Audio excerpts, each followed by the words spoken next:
Warahmatullahi wabarakatuh. Selamat siang, selamat pagi, selamat malam semuanya. Izinkan saya memperkenalkan diri, nama saya Muhammad Rizal Fibri dari grup 5, kelas 4D, Pendidikan Bahasa Inggris. Pada kesempatan hari ini, saya akan mempresentasikan rancangan materi esensial untuk pelajaran Bahasa Inggris fase F lanjut, kelas 12 SMA, SMK, dan MA. Materi yang akan saya paparkan mencakup tiga tema besar yang saling terintegrasi, yaitu expressing opinion, discussion, and exposition text, and arguing multimodally. Nah, ketika tema ini mencakup tiga elemen pembelajaran utama, yakni menyimak, berbicara, membaca, memirsa, dan serta menulis, mempresentasikan. Ya, tanpa berlama-lama, without any further ado, let's begin.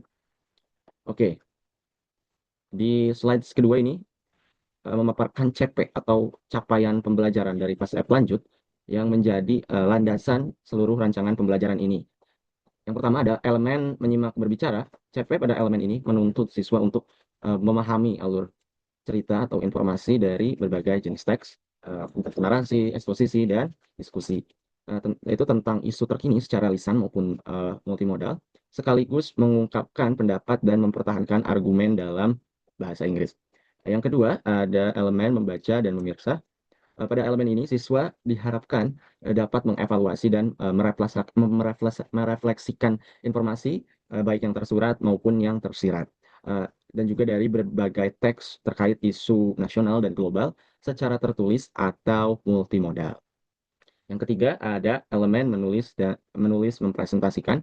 Dan pada elemen ini siswa dituntut untuk mengkomunikasikan gagasan secara tertulis atau multimodal menggunakan struktur teks dan unsur kebahasaan yang benar, yang tepat, yang jelas dan juga detail, termasuk mampu menulis pendapat atau pandangan tentang suatu isu. Dan ketiga CP ini, capaian pembelajaran ini menjadi pijakan utama dalam merumuskan suatu tujuan pembelajaran yang akan kita lihat di slide selanjutnya. Oke, berdasarkan CP tersebut, saya merumuskan TP atau tujuan pembelajaran yang terstruktur untuk masing-masing elemen. Pertama, ada menyimak berbicara, terdiri dari 4 TP, yaitu mengidentifikasi ungkapan kunci untuk menyampaikan pendapat personal dan umum, menjelaskan fungsi sosial dan unsur kebahasaan yang memperkuat pendapat, mengemukakan pendapat pribadi tentang isu kontroversial secara lisan. Yang keempat, ada mengimplementasikan strategi kesantunan berbahasa saat berdebat atau berdiskusi. Yang kedua ada membaca memirsa, yang terdiri dari 4 TP atau 4 tujuan pembelajaran juga, yaitu yang pertama ada membedakan informasi tersurat dan tersirat, serta perbedaan antara opini dalam teks, antara fakta dan opini dalam teks mengenai isu global yang kontroversial. Yang kedua, menemukan data pendukung, bukti nyata, dan validitas argumen dalam teks diskusi yang membahas isu kontroversial. Yang ketiga, ada menentukan kekuatan atau kelemahan argumen pro maupun kontra suatu isu terkini dari teks opini. Yang keempat, ada menganalisis validitas argumen dan sudut pandang penulis dalam teks eksposisi atau diskusi mengenai isu global yang kontroversial. Ya. Yang ketiga ada menulis mempresentasikan. Ini juga terdiri dari 4 TP. Pertama menggunakan berbagai moda presentasi maupun cetak dan digital untuk menyusun draft awal pandangan tentang suatu topik atau isu kontroversial. Yang kedua, mengonstruksi teks pendapat, entah itu tulis atau multimodal, yang koheren dengan menyertakan argumen, bukti nyata, dan posisi personal yang jelas. Yang ketiga, membuat ulasan dalam menggunakan media cetak maupun digital untuk mengulas perdebatan seputar isu terkini yang kontroversial. Yang keempat, mengevaluasi kekuatan argumen lawan dan mempertahankan pernyataan posisi secara logis dengan dukungan data autentik. Nah, jadi total ada 12 TP atau 12 tujuan pembelajaran yang dirumuskan yang mencakup tiga elemen secara proporsional. Lanjut, slide selanjutnya yaitu ATP atau alur tujuan pembelajaran. Kedua belas tujuan pembelajaran tersebut kemudian disusun menjadi sebuah ATP atau alur tujuan pembelajaran, diurutkan secara progresif dari tingkat kognitif yang paling rendah menuju yang paling tinggi, yaitu dari C1 hingga C5, mengacu pada taksonomi Bloom yang direvisi. Urutan ATP dimulai dari C1, mengidentifikasi ini ada satu TP pembuka yaitu mengidentifikasi ungkapan kunci expressing opinion. C2 itu menjelaskan dan membedakan. Terdiri dari 3 TP mencakup fungsi kebahasaan, fakta versus opini dan menyampaikan pendapat lisan. C3 menggunakan dan mengonstruksi. Terdapat 5 TP yang menekankan penerapan aktif, menemukan data, menentukan argumen, mengimplementasikan kesantunan, menyusun draft multimodal dan menyusun draft multimodal dan mengonstruksi teks pendapat. C4 menganalisis dan membuat, terdiri dari 2 TP tentang analisis validitas argumen dan pembuatan ulasan mendalam. C5 terdiri dari evaluasi, 1 TP puncak yang yaitu mengevaluasi argumen lawan dan mempertahankan posisi dengan data otentik. Urutan ini memastikan siswa dapat membangun kompetensinya secara bertahap dari yang sederhana menuju yang kompleks dan juga kritis. Next slide. Nah, di slide yang selanjutnya yaitu tentang materi esensial.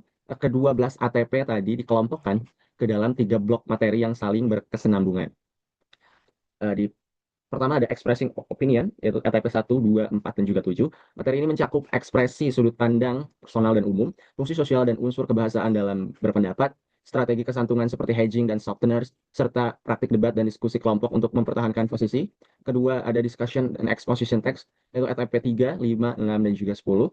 Materi ini berfokus pada struktur teks diskusi, isu, pro, kontra, dan kesimpulan serta kemampuan membedakan fakta dan opini. Siswa juga berlatih menemukan dan mengevaluasi bukti, serta menganalisis validitas argumen penulis dalam teks eksposisi. Yang ketiga ada arguing multimodally. Uh, ini berkaitan dengan penyusunan argumen secara multimodal, menggunakan media cetak dan juga digital, penulisan teks pendapat yang koheren dengan klaim dan bukti yang kuat, pembuatan ulasan yang mendalam, serta evaluasi argumen lawan.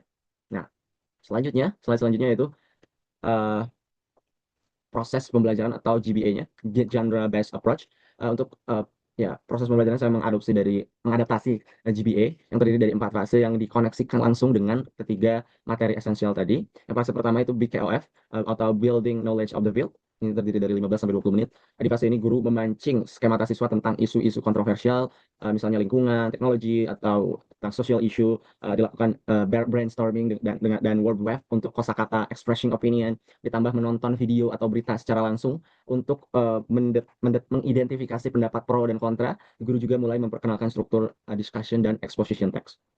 Fase kedua yaitu MOT atau MOT atau modeling of text dari 20 sampai 25 menit.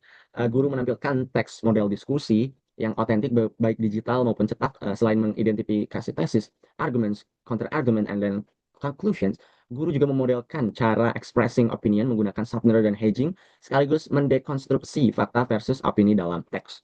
Fase ketiga yaitu JCOT atau Joint Construction of Text, ini terdiri dari 25 sampai 30 menit.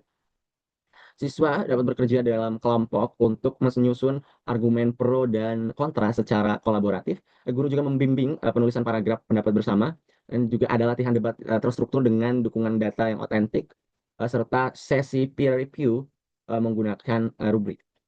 Terakhir ada ICOT, yaitu Independent Construction of Text, ini fase keempat, 30-40 menit. Ini adalah fase yang mandiri, siswa menulis pendapatnya sendiri, bisa dalam bentuk PowerPoint, infografis, atau dokumen digital. Mereka kemudian mempresentasikan argumen mereka secara lisan, termasuk dengan rebuttal terhadap argumen lawan, dan produk ini bisa berupa blog, tapi karena sekarang sudah zamannya vlog, jadi mungkin buat vlog atau video pendek, atau bahkan dengan poster digital. Diakhiri dengan self-assessment dan juga refleksi. Mungkin total yang dibutuhkan sekitar total waktu yang dibutuhkan mungkin sekitar 90 menit atau bisa dibagi dalam 2 kali pertemuan 45 menit 45 menit. Nah, slide selanjutnya itu tentang rencana asesmen. Rencana asesmen ini saya susun secara rancangan asesmen ini saya susun mencakup 3 jenis selaras dengan fase pembelajaran GBA tadi. Yang asesmen awal itu diagnostik dilakukan saat BKOF, bertujuan untuk mengidentifikasi pengetahuan dan kemampuan awal siswa terkait teks argumentatif dan expressing opinion. Bentuknya berupa kuis singkat, pilihan ganda dan isian, brainstorming terbuka tentang isu terkini, serta peta konsep mandiri tentang discussion text. Kedua, asesmen proses yaitu formatif dilakukan selama MOT dan JCOT. Tadi bertujuan memantau perkembangan kemampuan berpendapat, membaca kritis dan menulis argumentatif, dilakukan melalui observasi diskusi dan debat kelompok menggunakan rubrik, lembar kerja analisis teks, peer review, draft pendapat dengan checklist, serta sertifikat berupa refleksi strategi expressing opinion yang digunakan oleh siswa. Terakhir yaitu asesmen akhir bersifat sumatif dilakukan pada saat ICOT, bertujuan untuk mengukur tercapaian seluruh TP secara komprehensif. Bentuknya meliputi presentasi lisan, depending opposition plus rebuttal dengan penilaian holistik produk teks dan pendapat multimodal seperti vlog atau infografis, serta tertulis berupa analisis validitas argumen dalam eksposisi otentik, dalam teks eksposisi otentik. Ketiga jenis asesmen ini dirancang saling melengkapi untuk memastikan tidak ada aspek pembelajaran yang terlewat. Nah, slide terakhir yaitu simpulan dari seluruh video kali ini. Sebagai penutup ada 4 poin simpulan penting dari presentasi ini. Pertama ada materi esensial app lanjut. Pas saya lanjut kelas 12 yang berfokus pada tiga tema terintegrasi, expressing opinion, discussion, and exposition text, and arguing multimodally, yang saling berkesinambungan. Kedua itu 12 TP atau tujuan pembelajaran disusun secara progresif dan dari kognitif C1 hingga C5, memastikan perkembangan bertahap kompetensi berpikir kritis siswa. Ketiga, proses pembelajaran menggunakan GBI or Genre Based Approach, itu BKLF, terus ada ke MOT, JCOT, dan juga ICOT yang memfasilitasi scaffolding pembelajaran siswa dari pemahaman menuju produksi sendiri. Keempat itu assessment dirancang komprehensif, mencakup diagnostik, formatif, dan juga sumatif untuk memastikan ketercapaian seluruh elemen dan tujuan pembelajaran. Mungkin itu saja yang dapat saya sampaikan dalam presentasi kali ini. Semoga rancangan ATP dan materi esensial ini dapat memberikan gambaran tentang bagaimana pembelajaran bahasa Inggris pas lanjut dapat dirancang secara sistematis dan juga komunikatif. Terima kasih yang sudah menonton. Wassalamualaikum warahmatullahi wabarakatuh.